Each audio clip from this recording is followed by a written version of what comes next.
Hello everyone and welcome to our channel P4A mathematics magic. और आज हम applications of trigonometry का बहुत बहुत इंपॉर्टेंट वर्ड प्रॉब्लम डील करने वाले हैं, जो कि बिल्डिंग एंड फ्लैग स्टाफ का प्रॉब्लम है। And this is your example problem from chapter number 9।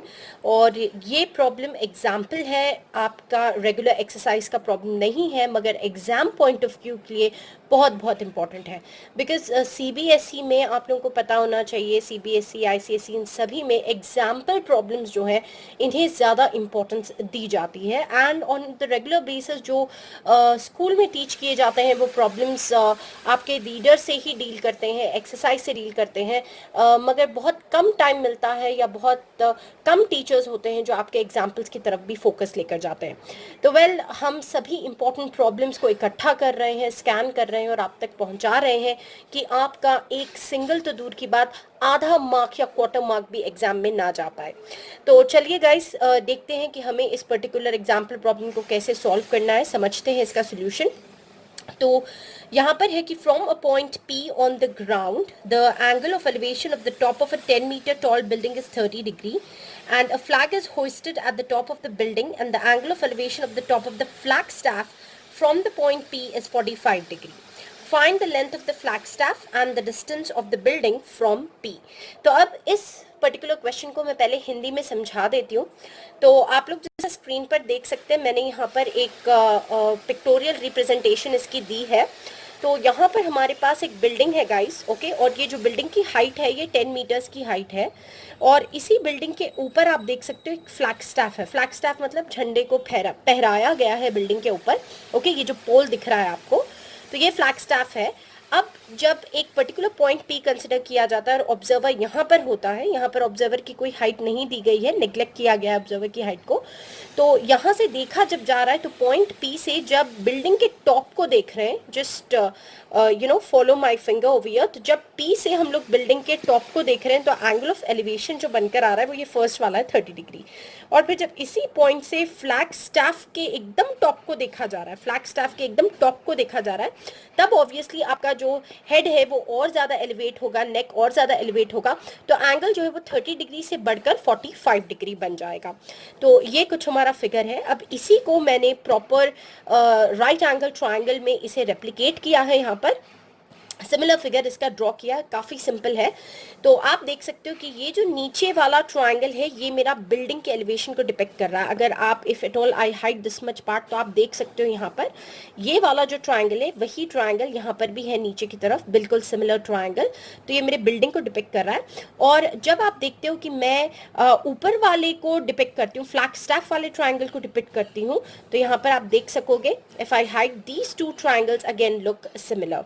तो ऐसी अंडरस्टैंडिंग और ऐसा एनालिसिस आप लोगों को भी सीखना है, ताकि फिर चाहे कोई भी क्वेश्चन क्यों ना एप्लीकेशंस ऑफ ट्रिग्नोमेट्री का, you should be in a position to solve it out. तो गाइज यहाँ पर हम लोगों ने ये बना दिया है right angle triangle 30 degree, 45 degree और 10 मीटर्स जो वो हाइट ऑफ द बिल्डिंग है। और बिल्डिंग के ऊपर AD जो है वो फ्लैग स्टाफ है।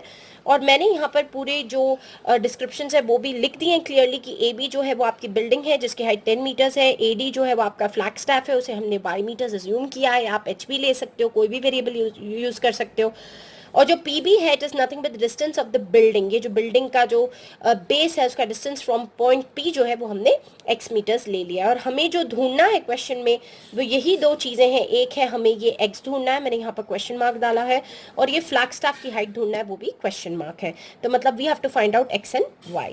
तो फटाफट से अब इसे सॉल्व कर लेते हैं हमारी प्रॉब्लम को विदाउट वेस्टिंग एनी टाइम। तो अब सोल्यूशन कैसा होना चाहिए? Most preferably we are going with tan only. तो जैसे मैंने आपको पहले भी बताया कि सोल्यूशन के लिए आप हमेशा जो दो 90 डिग्री के ट्रायंगल्स आपको नज़र आते हैं उनको एक्सट्रैक्ट कर लीजिए, वो आपके लिए काफ़ी बेनिफिशियल प्रूव होता है। तो मुझे यहाँ पर एक ट्रायंगल नज़र आ रहा है ABP, if I highlight 90 degree of year, और दूसरा वाला ट्रायंगल है DBP। तो मैं दोनों ट्रायंगल्स को निकाल लेती हूँ, एक्सट्रैक्ट कर लेती हूँ। तो preferably I would take a fresh page of year. तो पहले मैं पेरेंट फिगर को एक बार फिर से ड्रॉ कर लेती हूँ, because this is what is the strategy which I follow while solving all the trigonometric problems. आपको पता ही होगा, मैं पहले पेरेंट फिगर को ड्रॉ कर लेती हूँ और उसमें से जो है फिर बाद में मैं अपने जो 90 डिग्री के दो ट्राइंगल्स होते हैं उन्हें यूजुअली एक्सट्रैक्ट करती हूँ, because this the most easiest वे जो हर किसी के लिए होगा फॉलो करने के लिए और सॉल्व करने के लिए. ओके, तो ये हमने यहाँ पर लिख दिया 30 डिग्रीज एंड ये वाला आ चुका है 45 डिग्रीज और ये पूरा डिस्टेंस हमारे पास है x.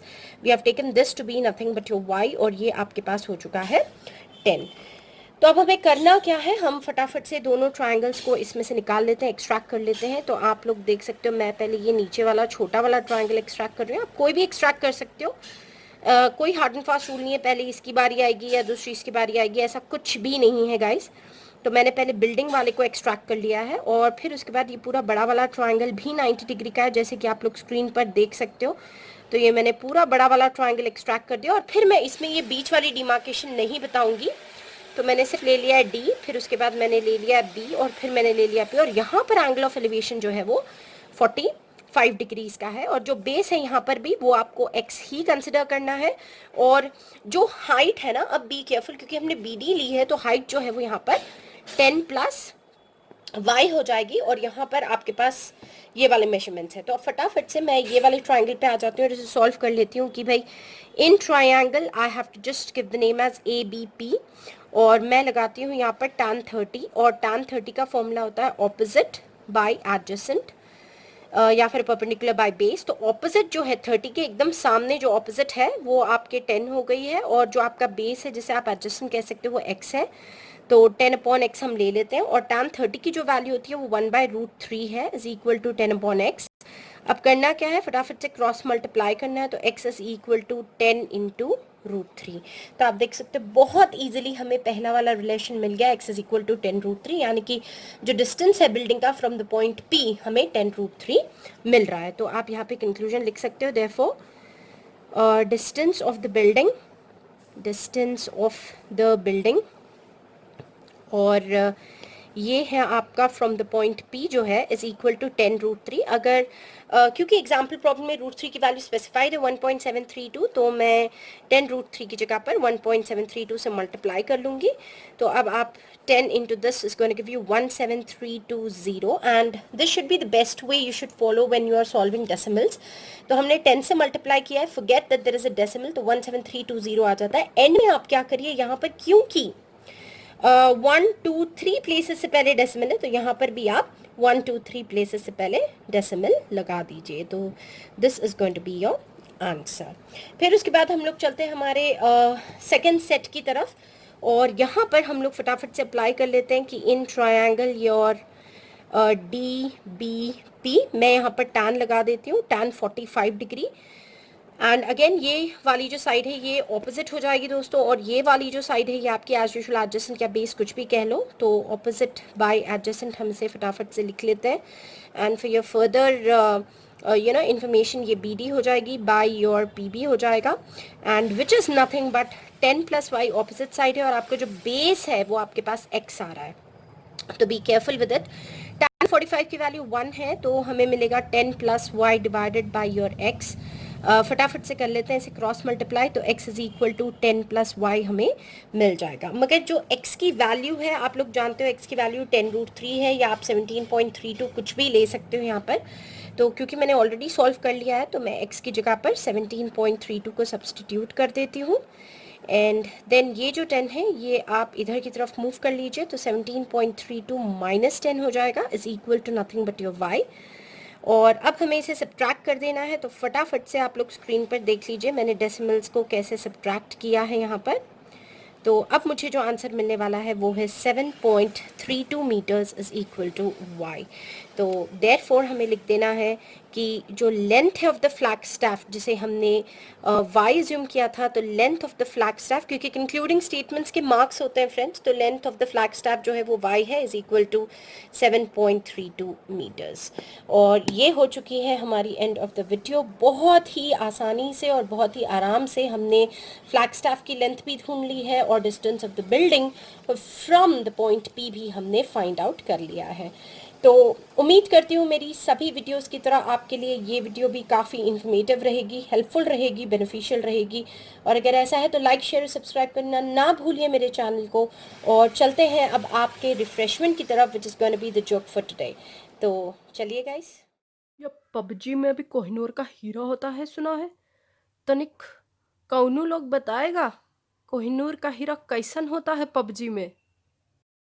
वो लोग मुझे देख लो।